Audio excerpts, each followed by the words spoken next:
Bismillahirrahmanirrahim. Terima kasih Tuan Yang di-Pertua.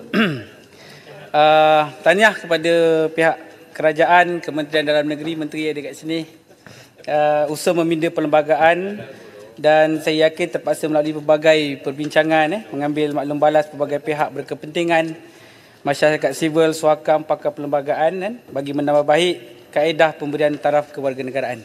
Isu kewarganegaraan rakyat negara ini semakin agak meruncing dan berikan pelbagai kesan negatif lah. Jika tidak ditangani dengan segera, Tenggara yakin pindaan perlembagaan yang kita lakukan ini menjadi harapan baharu lah untuk menyelesaikan sebahagian masalah kewarganegaraan. Ditambah pula ada berita-berita, contohnya macam pada 27 Julai 2022, sejumlah 1.2 juta pelancong China ni dia masuk ke Malaysia tak keluar. Jadi ini menjadi beban pada pemikiran masyarakat yang mungkin akan melibatkan juga hal-hal berkaitan dengan kewarganegaraan ini. Jadi sudah sampai masanya, Tuan Yang di-Pertua, kerajaan lebih tegas membabitkan pemberian status kewarganegaraan dengan menetapkan syarat-syarat yang paling penting sebagaimana disebut oleh Arau tadi dan ramai kawan-kawan, wajib fasih dan menguasai bahasa Melayu dengan baik. Namun Tenggara berpendapat penguasaan bahasa Melayu saja tidak mencukupi. Mereka wajib menguasai, menghayati, menjiwai, menghormati rukun negara juga. Kepercayaan kepada Tuhan, kesetiaan kepada raja dan negara, keluhuran perlembagaan, kedaulatan dan undang-undang, dan kesopanan serta kesusilaan. Ini penting menjadi penanda aras terhadap mereka.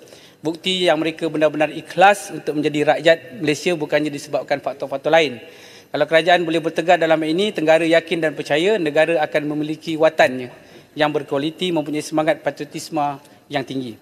Sekiranya mereka gagal patuh kepada rukun negara ini, sewajarnya kita juga memberi satu peruntukan undang-undang untuk menarik balik atau melucut kerakyatan yang diberikan dan beri mereka yang benar-benar layak saja. Ramai lagi yang mahu mohon menjadi warga negara Malaysia dan menjadi watan yang taat dan setia. Tuan Yang di-Pertua, peningkatan taraf kewarganegaraan pastinya meningkatkan juga kos dan kadar subsidi yang akan diberikan kepada bakal-bakal rakyat negara kita ni apabila pindaan ini berlaku, yang dikeluarkan dan disediakan oleh pihak kerajaan. Bantuan kesihatan misalnya, perkhidmatan subsidi dan banyak lagi. Contohnya, sejak dilahirkan, kerajaan yang prihatin ini salurkan bantuan kepada rakyat dan warga negara. Mungkin kita sendiri tidak sedar demi kesejahteraan. Terima kasih Puan Tan. Kos suntikan imunisasi misalnya, dari bayi seusia sebulan hampir 3,500 bagi seorang, bagi cegah segala penyakit. Contohnya seperti tuberculosis, hepatitis B, diphtheria, tetanus, batuk kokol, pertusis, polio, jangkitan akibat influenza B, campak, beguk, rubella dan sebagainya lah. Penyakit-penyakit pneumokokal invasif dan kanser yang disebabkan oleh jangkitan human papilloma virus HPV. Kesemua vaksin ini disediakan secara percuma di fasiliti kesihatan Kementerian Kesihatan. Semua kanak-kanak warga negara dari lahir sehingga mencapai umur 15 tahun. Bila tiba prasekolah, kerajaan bantu lagi dengan tubuh tabika, tadika kemas dan perpaduan. Bagi pula bantuan persekolahan RM150 setahun untuk bantu ringankan beban ibu bapa. Dikali dengan 11 tahun, jumlahnya 1,650. Pendidikan rendah dan menengah diberi pula percuma. Kerajaan tanggung hampir 10,000 setiap murid. Jika didarab 11 tahun, jumlahnya 110,000.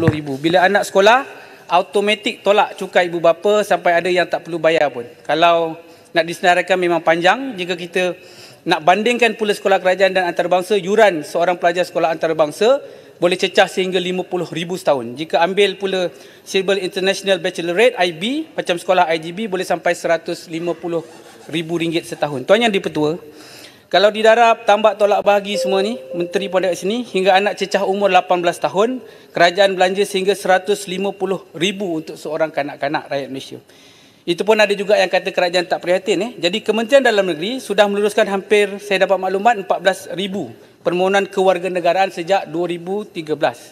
Paling banyak melibatkan permohonan kanak-kanak tidak sah taraf, anak jagaan dan anak angkat. Boleh kita bayangkan, terdapat sebanyak 14,000 orang kanak-kanak, jumlah subsidi bantuan yang ditanggung oleh kerajaan mencecah hampir 2.1 bilion. Jadi kita perlu lebih teliti dengan membuat keputusan hal-hal berkaitan dengan kewarganegaraan ni, Tuan Yang di-Pertua, agar tidak merugikan negara dan kita bimbang ada yang akan mengambil kesempatan mengandangguk di air yang keruh untuk menjadi warga negara di negara kita. Jadi itu sajalah Tuan Yang di-Pertua, Tenggara mohon menyokong. Sekian, terima kasih.